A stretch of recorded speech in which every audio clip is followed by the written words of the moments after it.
ప్రజాస్వామ్యం ద్వారా ఈరోజు భారత రాజ్యాంగ నిర్మాత బాబాసాహెబ్ అంబేద్కర్ 1927లో డిసెంబర్ 20వ తేదీన ఇదే రోజున మనుధర్మ శాస్త్రాన్ని తగలబెట్టారు. ఈరోజు బీజేపీ ప్రభుత్వం ఈ దేశాన్ని, ఈ దేశ ప్రజల్ని కుల మతాల ప్రాతిపదికగా విధిస్తూ పైకి స్వదేశీ అంటూ విదేశస్తులకి ఈ దేశాన్ని, కార్పొరేట్ శక్తులకి ఈ దేశాన్ని తెగనమ్ముతూ ఉన్నారు. ఇంకా వర్ణాశ్రమం కావాలి, వర్ణాశ్రమైనటువంటి 4 వర్ణాల వ్యవస్థ కావాలని బీజేపీ కోరుకుంటూ ఉన్నది. 79 సంవత్సరాల స్వతంత్రంలో దళితుల భూమికి, అభివృద్ధికి ఈనాడు కూడా దూరంగానే ఉన్నారు.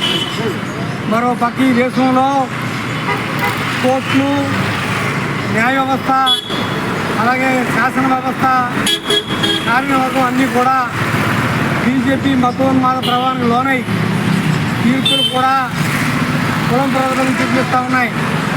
ఉన్నావ అత్యాచార నిందితులైనటువంటి ఎమ్మెల్యేని ఈవేళ కోర్టులు స్టే మీద వదిలేస్తూ ఉన్నాయి.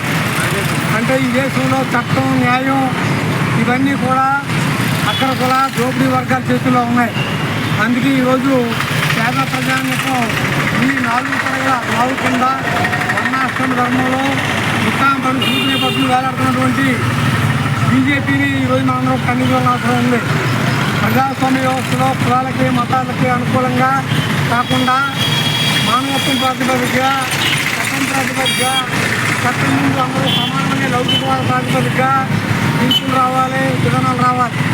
కానీ ఈనాడు అలా కాకుండా కేవలం మతం పేరుతో విధానాలు వస్తూ ఉన్నాయి, మతం పేరుతో తీర్పులు వస్తూ ఉన్నాయి. అందుకనే ఈ దేశం చాలా ప్రమాదకర పరిస్థితుల్లో ఉన్నారని మేము గుర్తు చేస్తూ ఉన్నాం.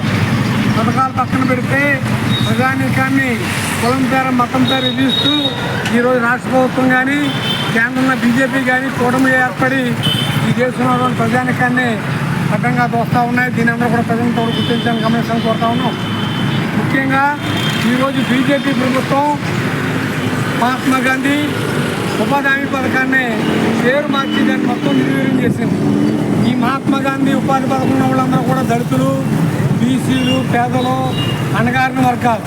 ఈ అణగారిన వర్గాలకు అన్యాయం చేస్తూ ఈ రోజున బీజేపీ ప్రభుత్వం బీబీ రామ్జీ పేరుతో ఈ పథకాన్ని మార్చి దీన్ని నిర్వీర్యం చేసింది. ఈ విధంగా ఒక్కొక్క వ్యవస్థను నిర్వీర్యం చేసుకుంటూ పోతూ ఉంటే ఈ దేశంలో ప్రజాస్వామ్యం లేదు, ఈ దేశంలో నియంతృత్వం, మత నియంతృత్వం జరుగుతుందని మేము తెలియజేస్తూ ఉన్నాం. అందుకే ప్రజలందరూ కూడా ఏనాడు ఈ సమాజాన్ని, ఈ సమాజంలో మనుషుల్ని కులం పేరుతో, మతం పేరుతో వేరు చేసి అభివృద్ధికి దూరంగా నెట్టేసినటువంటి మనుస్మృతిని ఈరోజు మేము దానం చేయడం జరిగింది.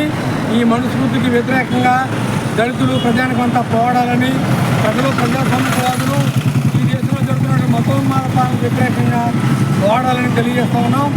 శ్రీగండ వెంకటేశ్వరరావు, సిపిఎంఎల్ న్యూ డెమోక్రసీ జిల్లా సహాయ కార్యదర్శి.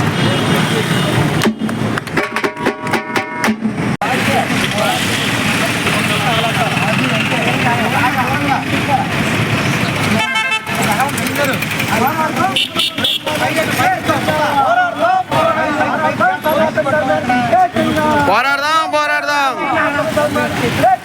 పోరాడదాం పోరాడదాం పోరాడదాం పోరాడదాం పోరాడదాం పోరాడదాం మోదీ మతోన్మాదం, బీజేపీ హిందూ మతోన్మాదం, బీజేపీ హిందూ మతోన్మాదం, మోదీ మతోన్మాదం, మోదీ మతోన్మాదం.